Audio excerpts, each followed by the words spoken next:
দীর্ঘ ৩৫ বছর জাতীয় পার্টির দখলে থাকা কুড়িগ্রাম ১ আসনে এবার জয় পেয়েছে আওয়ামী লীগ। নির্বাচিত হয়েছেন আওয়ামী লীগ নেতা আসলাম হোসেন সওদাগর। সরকার দলীয় প্রার্থী নির্বাচিত হওয়ায় সামনে সুদিনের আশা দারিদ্র্য পীড়িত অঞ্চলের মানুষগুলোর। কুড়িগ্রাম উত্তর প্রতিনিধি আব্দুল কুদ্দুস চঞ্চলের সহায়তায় সুরাইয়া মনির রিপোর্ট।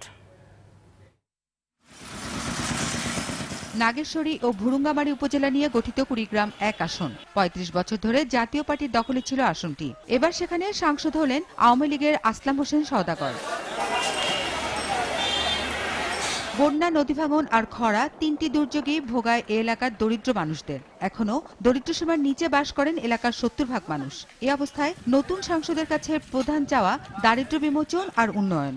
নদী শাসন এবং যোগাযোগ ব্যবস্থার উন্নতি, বেকার সমস্যা সমাধান, হতদরিদ্র মানুষের যাতে উন্নয়ন ঘটে। আগামী ৫ বছরে যেন বাংলাদেশে কর্মসংস্থান বৃদ্ধি করা হয়। নির্বাচিত সংসদ সদস্য সরকার দলের হওয়ায় কাঙ্ক্ষিত উন্নয়ন সম্ভব বলে মনে করেন স্থানীয় বিশিষ্টজনেরা। আমরা আশা করব যে আমরা জনগণের আকাঙ্ক্ষিত উন্নয়ন এই এলাকায় ঘটাইতে পারবো। প্রয়োজন শিক্ষার উন্নয়ন ঘটানো, যোগাযোগের ব্যাপক উন্নয়ন ঘটানো, বিশেষ করে চরাঞ্চলের যে মানুষ তাদের দুর্বিষহ জীবনযাপন। জনগণের কাঙ্ক্ষিত উন্নয়নে অগ্রাধিকার ভিত্তিতে পরিকল্পনা নেওয়া হচ্ছে বলে জানালেন নবনির্বাচিত সংসদ সদস্য।